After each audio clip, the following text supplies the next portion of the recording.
بسم اللہ الرحمن الرحیم۔ ہارون رشید عرض کر رہا ہوں، السلام علیکم ورحمۃ اللہ وبرکاتہ۔ تکلیف دہ خبریں بھی ہیں لیکن زیادہ تر آج بہت اچھی خبریں ہیں۔ یعنی 2005 کے بعد پہلی بار پاکستان نے انگلینڈ کو ہرا دیا ہے خود اپنی سرزمین پر، اور بہت ہی غیر معمولی پرفارمنس دی ہے۔ یہ تو خیر کھیل سے متعلق خبر ہے لیکن پھر بھی ظاہر ہے اس سے مورائل بہتر ہوتا ہے۔ سپریم کورٹ کے نئے چیف جسٹس نے ایسے کئی اقدامات کیے ہیں جس سے یہ واضح ہوتا ہے کہ وہ اور ان کے ساتھی جج عدلیہ کی آزادی کے لیے اپنی سی تگ و دو کرنا چاہتے ہیں، اور ظاہر ہے انداز ان کا مختلف ہے، ان کا اپنا ایک طریقہ کار ہے، اور وہ ان اقدامات کی تفصیل میں آپ سے عرض کرتا ہوں۔ افسوسناک خبر یہ ہے، ایران پر جو حملہ تھا وہ بہت بری طرح ناکام ہوا۔ ناکام نہیں ہوا، بہت بری طرح۔ میں نے براہ راست تہران میں ذمہ دار ترین ذرائع سے گفتگو کی ہے اور اس کی تفصیلات میں عرض کرتا ہوں۔ اگرچہ بہت وہ کوئی سنسنی خیز نہیں ہے لیکن یہ کہ اعتماد عروج پر ہے اس وقت ایران میں، ایسا اعتماد 79 کے انقلاب کے بعد کبھی نہیں تھا۔ یعنی اسرائیل کے بڑی طاقت ہونے کا زوم تو خاک میں مل گیا، اور امریکہ نے مدد کرنے سے انکار کر دیا عملی طور پر، روس نے عملی طور پر مدد کی ہے، چینی اور شمالی کوریا کے اسلحے سے بھی مدد ملی ہے، اور پرفارمنس بہت اچھی رہی ہے اور بیک فٹ پہ ہے، اور ایران نے اعلان کیا ہے کہ قرض وہ چکا دے گا۔ افسوسناک خبر یہ ہے کہ وزیرستان کے شمالی ضلع میر علی میں چیک پوسٹ پہ حملہ کیا گیا ہے، سیکورٹی اہلکاروں سمیت 8 افراد شہید ہوئے ہیں۔ اور ایک اور بہت چونکا دینے والی خبر ہے، کل تو یہ خبر تھی کہ فاضل چودھری کو الگ کر دیا گیا معاملات سے، لیکن آج گوہر علی خان کی ہدایت پر انہوں نے درخواست دائر کی ہے عمران خان کے ساتھ جو سلوک کیا جا رہا ہے اس میں، اور یہ ایڈوکیٹ ایمان مزاری پر اسلام آباد کی طرف سے تشدد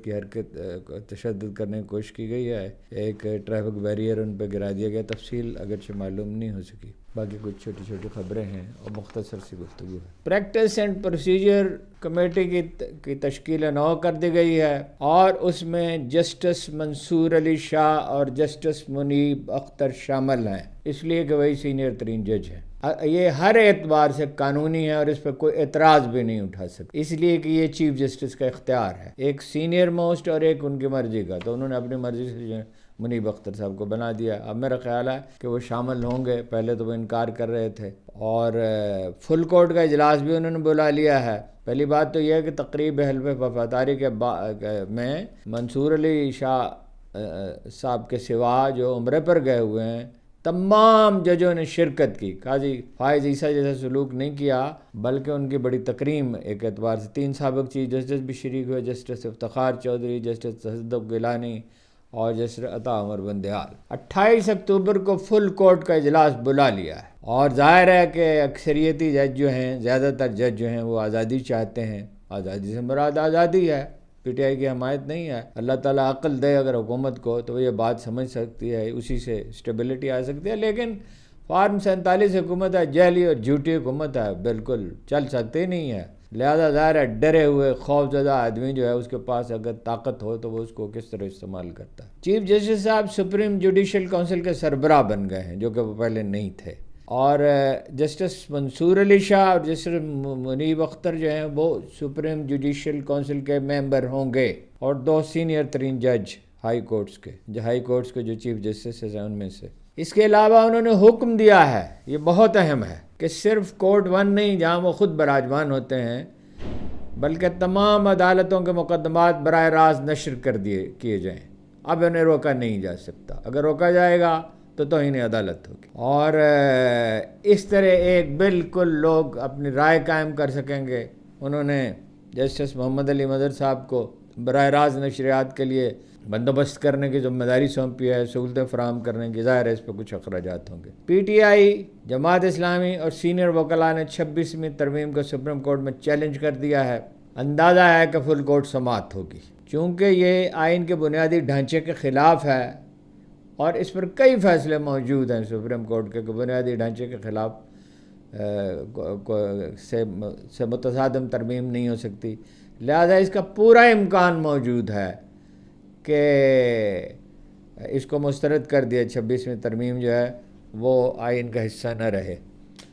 اور مولانا فضل الرحمان جو ہیں وہ 27ویں ترمیم لانا چاہتے ہیں تو اس کے خلاف احتجاج کا اعلان کر چکے ہیں۔ دنیا بھر میں انسانی حقوق کی پامالی کی مذمت کی جا رہی ہے، وہ جو اس نے بھی کر دی، امریکیوں نے بھی کر دی، برطانیہ میں بھی کر دی، انٹرنیشنل میڈیا بھی کر رہا ہے، انٹرنیشنل جورس کمیشن بھی کر رہا ہے۔ اور مولانا فضل الرحمان نے جو ملین مارچ کا اعلان کیا، میری ذاتی رائے یہ ہے کہ پی ٹی آئی کو اور جماعت اسلامی کو اس کی حمایت کرنی چاہیے، حمایت کا اس میں شریک ہو جانا چاہیے۔ اصل چیز تو مقصد ہوتا ہے، اگر اس کا کریڈٹ مولانا فضل الرحمان کو ملتا ہے تو ضرور ملے، انہوں نے بھی ملے گا، زیادہ لوگ تو پی ٹی آئی کے ہوں گے اگر وہ شریک ہوں گے، اگر ایسی صورتحال پیدا ہوتی ہے، لیکن ممکن ہے راستہ ہی اس کا رک جائے۔ افواہ یہ ہے کہ جسٹس فائز عیسیٰ صاحب کو ان کی شاندار خدمات پر کو ایک آئینی عہدہ نون لیگ کی حکومت دینے کا ارادہ کر رہی، میرا نہیں خیال وہ ایسا کر سکے گی، اس لیے کہ کبھی کسی جج سے اتنی نفرت نہیں کی گئی، اتنی مذمت نہیں کی گئی، اتنا اس کے خلاف لوگ مشتعل نہیں ہیں، وہ اپنی ذمہ داری انجام کیسے دیں گے؟ میرا خیال ہے وہ ملک سے باہر چلے گئے ہیں اور وہیں رہیں گے۔ ایک بڑی تکلیف دہ خبر ہے، لیکن بہرحال یہ تو ایک دن ہونا ہی تھا کہ دنیا میں اب پاکستان جو ہے وہ بدامنی کے اعتبار سے تیسرے نمبر پر ہے، اس سے آگے صرف مالی، یہ ایک رپورٹ آئی ہے، مالی ہے ایک ملک ہے افریقہ کا، اور نائجیریا میں تو آپ کو پتہ صورتحال اتنی خراب ہے، دیواریں اونچی ہیں، قافلوں میں سفر کیا جاتا ہے، اہل زر جو ہیں وہ محصور ہیں اور لوگ بھوک سے مر رہے ہیں اور حملے ہوئے ہیں، خانہ جنگی ہے۔ تو 142 میں سے 139ویں نمبر پہ آ گیا پاکستان، 3 ملک رہ گئے، 2-3 ملک رہ گئے اس سے آگے۔ صرف اڈیالہ جیل میں قیدیوں پہ ملاقات کے لیے پابندی ختم کر دی گئی ہے۔ ظاہر ہے پابندی تو لگائی گئی تھی عمران خان کو کرنے کے لیے، تنگ کرنے کے لیے، اور اس پابندی کا کیا سیکورٹی تھریٹ کیا تھا؟ سیکورٹی تھریٹ تھا تو پاکستانی رینجرز اور فوج اور جناب پولیس میں بھی اچھے افسر موجود ہیں، اس قابل بھی نہیں تھے کہ اس پہ حملے کو روک سکتے اس پہ، اور اس پہ راستے پہ جانے والی چیکنگ بڑھا دی جاتی دونوں طرف سے، تو یہ کیا مشکل کام تھا؟ ظاہر ہے کہ اس کا مقصد یہ تھا عمران خان تک اطلاعات نہ پہنچیں، پارٹی میں انتشار پیدا ہو، اور عدالتی حکم کے باوجود آج نورین خان کی ملاقات نہیں کرائی گئی۔ یہ ہے حالت اس حکومت کی، یہ اس قدر خوف زدہ ہے اور اتنی نیچے گر گئی ہے اخلاقی طور پر، یہ لوگ کیسے ملک چلائیں گے جی؟ جن کی ذرہ برابر اخلاقی ساکھ نہ رہے وہ کیا ملک چلائیں گے جی؟ حلیمہ خان اور عظمیٰ خان، کل میں نے تو اندیشہ ظاہر کیا تھا کہ ممکن ہے ٹالیں، لیکن رات ہی ان کو رہا کر دیا گیا۔ یہ بھی اندیشہ ظاہر کیا تھا کہ ممکن ہے کوئی نئے مقدمے بنا دیں۔ وہ جو ہیں اپنا ریلو کٹا فیصل واوڈا، وہ کہتا ہے وہ اپنا انڈرسٹینڈنگ کے تحت ہوا ہے، مفاہمت ہوگی۔ کیا مفاہمت ہوئی ہے؟ عمران خان سے فرض سائیکل واپس لے لی گئی، عدالت نے اب حکم دیا ہے واپس کرنے کا، کھانا ٹھیک نہیں دیا جا رہا،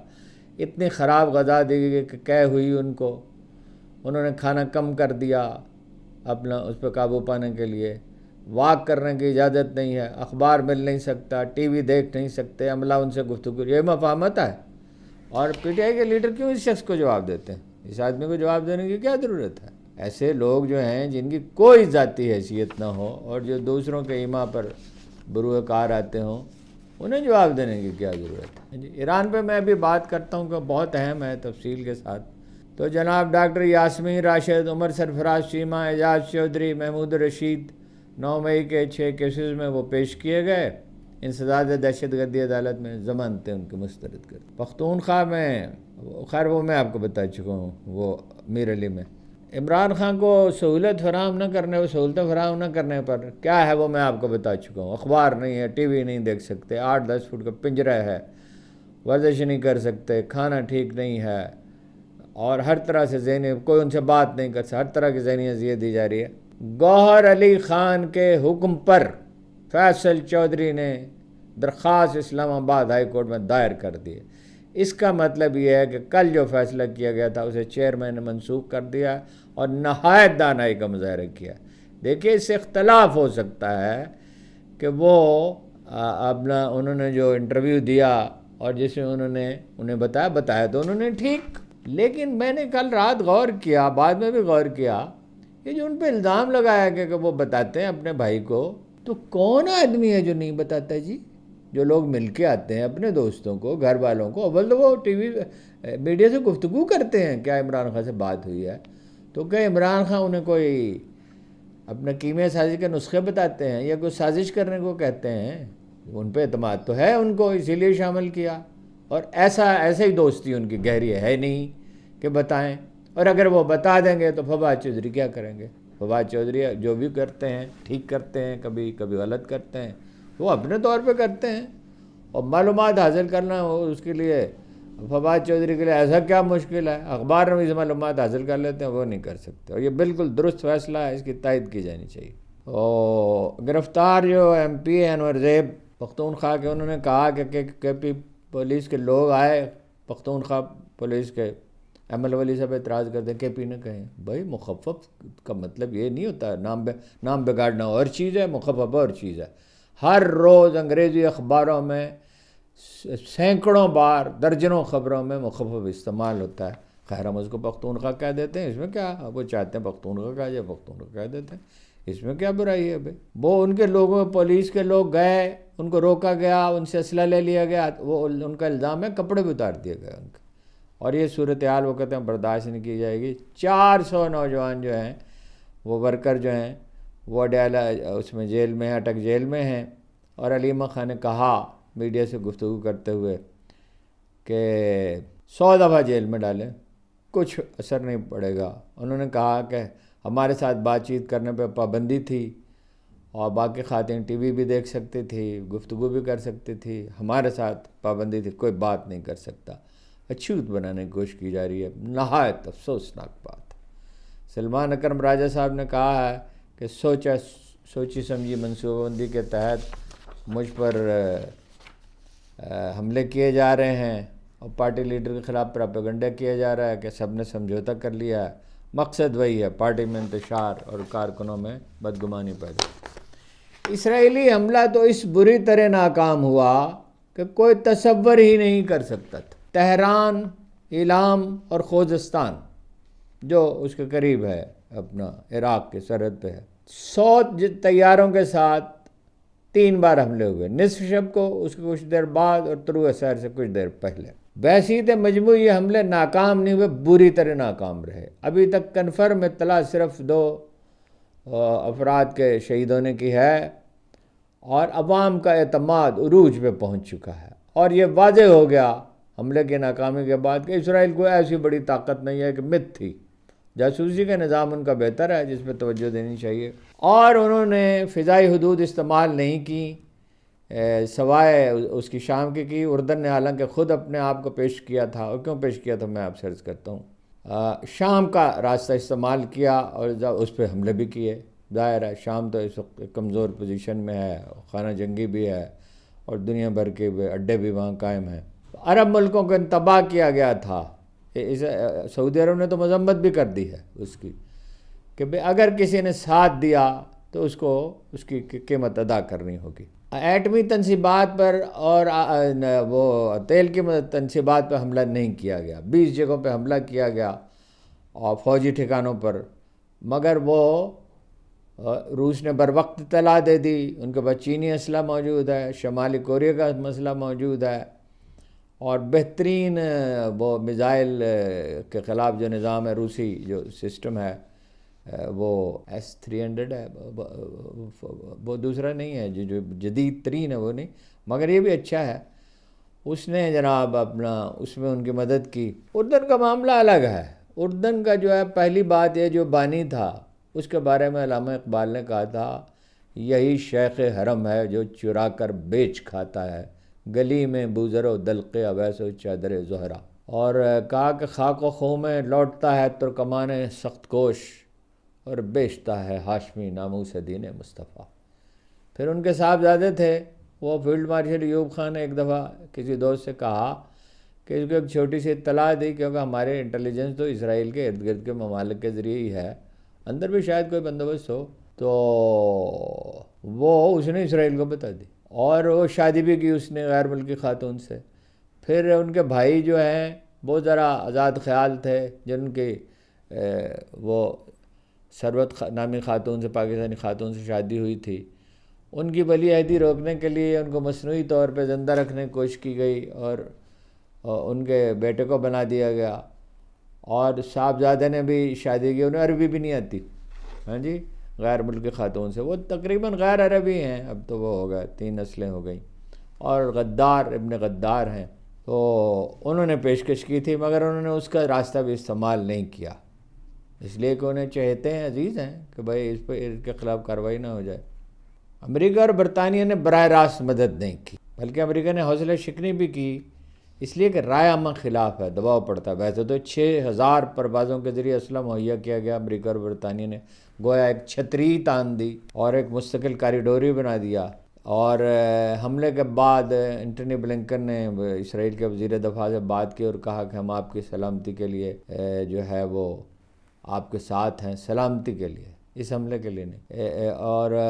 یہ تو ثابت ہو گیا کہ اسرائیل کے آئرن ڈوم سے جو حفاظتی نظام ایران کا ہے وہ بہتر ہے، اور جوش و جذبہ بھی ہے، سپاہی بھی لڑتا ہے، یہ بڑی اہم بات ہے، صرف جوش و جذبہ نہیں ہوتا، وہ تربیت بھی ہوتی ہے اور بہت سی چیزیں ہوتی ہیں۔ اسرائیل کو پرانی ویڈیوز جاری کرنی پڑی حملے کی کامیابی ثابت کرنے کے لیے، اور ہمارے بعض چینلز نے بھی دکھا دی۔ برطانیہ اور امریکہ نے کوشش کی انہیں روکنے کی، اور وجہ یہ نہیں تھی کوئی ایران سے ہمدردی پیدا ہو گئی تھی، بلکہ کہ ریجنل وار ہو جائے گی، علاقائی جنگ چھڑ جائے گی اور پھیل جائے گی اور تیسری عالمی جنگ شروع ہو سکتی ہے، اس لیے کہ چین اور روس دل و جان سے ایران کے ساتھ ہے۔ ظاہر ہے وہ امریکہ کو یہ موقع نہیں دے سکتے کہ وہ مسلط ہو جائے مشرق وسطی۔ اسرائیلی فوجی بھی یہی کہہ رہے ہیں کہ خوزستان، تہران اور ایلام کے علاقوں پہ حملے کیے گئے، اور ان کا دعویٰ تو یہ ہدف حاصل کر لیا، کیا ہدف حاصل کر لیا؟ وہاں تو لوگ جوش و جذبے سے بھرے ہوئے ہیں اور ایسا اعتماد ہے کہ جس کی کوئی حد نہیں۔ واضح ہوا کہ اپنے طور پہ حملہ کرے گا تو کچھ نہیں کر سکتا۔ یورپ کی اخلاق کی تائید حاصل ہے، اخلاق کی کیا، غیر اخلاقی تائید حاصل ہے۔ عرب ملکوں کو انتباہ کر دیا گیا تھا، اور حملے کے بعد امریکی وزیر دفاع نے، جیسے میں نے عرض کیا، اسرائیلی حکام سے رابطہ کیا اور کہا کہ آپ کی سلامتی کے ساتھ کھڑے ہیں۔ امریکہ کو مطلع کر دیا تھا انہوں نے، فوجی اہداف کو صرف نشانہ بنایا ہے۔ ایران جو ہے وہ اگر جوابی کارروائی کرے گا تو میرا خیال ہے فوری طور پہ نہیں کرے گا، اول تو اس کے پاس یمن ہے، اور یمنی جو ہیں ایسے حوصلہ مند، کبھی دیکھے نہیں کہ جنگ سے اجڑا ہوا ملک ہے، لیکن وہ وہاں سے اپنے سمندر سے گزرنے تو، بحر احمر سے گزرنے تو نہیں دیتے، اور بلینز آف ڈالرز کا نقصان ہو رہا ہے، زیادہ تر تیل وہیں سے جاتا ہے بہت سے ملکوں کو، اور جو آپ میں وہ حملے کرتے ہیں تو پھر وہ زیادہ حملے کرتے ہیں اپنے ڈرونز کے ذریعے، ڈرون ان کے پاس موجود ہے، میزائل بھی موجود ہے، میزائل بھی پھینکے انہوں نے۔ اسرائیل میں کیمپ لگے ہوئے ہیں، بہت سے علاقہ خالی ہو گئے، 1 انچ نہیں لے سکے حزب اللہ سے، وہ 1 انچ، بلکہ خود 6-7 کلومیٹر پیچھے ہٹ گئے ہیں۔ تو اس لحاظ سے صورتحال تسلی، کاش پاکستان اور ترکی کوئی کردار ادا کر سکتے، ایک دھمکی ہی دے سکتے، لیکن یہ کہ عالم عرب سویا پڑا ہے اور عالم اسلام ہی پورا سویا پڑا ہے۔ حالانکہ جہاد تو فرض ہو چکا، جب حماس کے لوگوں پہ حملے ہو رہے ہیں، اسرائیل اپنا مقصد تو نہیں حاصل کر سکا، جب وہاں مسلمانوں کا قرآن کا قطعی حکم ہے، اس بار قطعی بالکل واضح، تمام عالم اسلام پہ جہاد فرض ہے، لیکن یہاں تو سینیٹر مشتاق اور ان کے ساتھیوں کو گرفتار کر لے گا، اتنے ڈرے ہوئے ہیں۔ رسول اللہ صلی اللہ علیہ وسلم نے فرمایا تھا وہن کی بیماری میں مبتلا ہو جائیں گے، یعنی موت کے خوف میں مبتلا ہو جائیں گے۔ یہ لوگ، یہ حکمران ہم نے پیدا کیا، ان سے نجات حاصل کیے بغیر کچھ نہیں ہوگا۔ بہت بہت شکریہ آپ کا، بڑی نوازش۔